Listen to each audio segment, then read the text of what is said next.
Next, we have the mindset of the chef.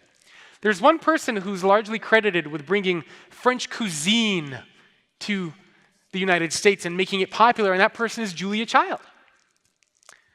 And she grew up in the early 1900s, actually not too far away from where I grew up in California. I grew up in Granada Hills. She grew up in Pasadena. And after she graduated college, she wanted to join the army. But she was told that she was too tall. She was 6'2". And so because she was told she was too tall to join the army, she instead joined the Office of Strategic Services. And the Office of Strategic Services proved to be a great career choice for her. She saw the world. She traveled to a lot of different places. And on one of her assignments, she got her first exposure to the culinary world. And she was tasked with trying to develop some sort of a concoction that would deter sharks from detonating underwater explosives that were designed to blow up German U-boats. So the idea was the sharks kept crashing into these underwater mines, blowing them up, and then the German U-boats would just sail right through. So is there something that she could do so that the sharks would not go near these underwater explosives? And she devised some sort of mixture that they were able to sprinkle and put around these underwater explosives, and the sharks weren't detonating them anymore. After she finished the Office of Strategic Services, she ended up in Paris. She studied at Cordon Bleu. She wrote numerous books. She had a TV show that we're all familiar with.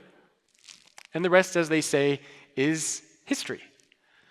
But what I love about Julia Child is that she was a master of balance. Not only a balance of making tasty food, but she was really big on healthy food. And balance means that as a chef, if you ask any chef, they'll always tell you, you put too much of one ingredient, it's too salty. You put too much of another ingredient, it's too sweet, or it becomes unhealthy. And chefs have lots of different ingredients that they need to balance all the time. As leaders, you have two ingredients that you have to balance. Just two. Humanity, technology. The human side of work with the technology side of work. And you need both. You need the technology side of work because technology is what gives you speed.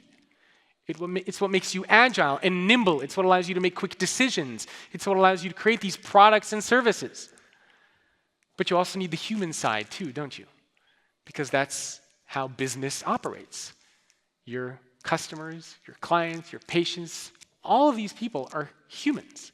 All of you are humans. So if you have too much of the technology component, what you're going to find is that your employees are going to pull back. Your customers are going to be maybe a little bit wary of transacting, interacting with you. But if you have only the human component, you're going to find that you're moving really slow. Your competitors are able to overtake you constantly. You're not able to move quickly. You're not productive or efficient.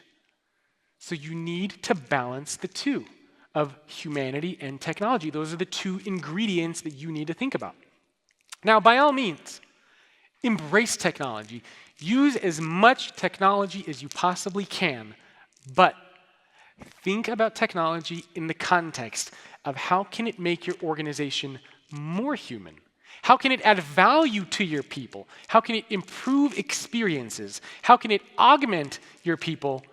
Not how can it replace them? Don't just make it a conversation about how do I cut costs? How do I make money?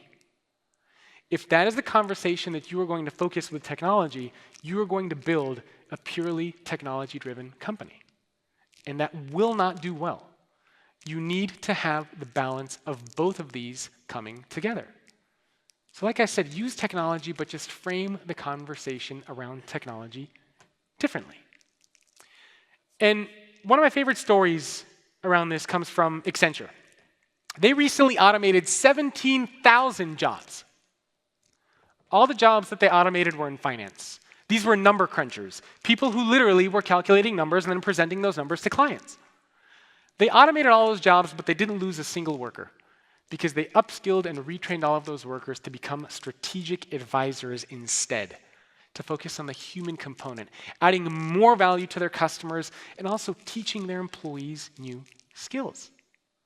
They didn't think about it in terms of how do we cut people, how do we remove people.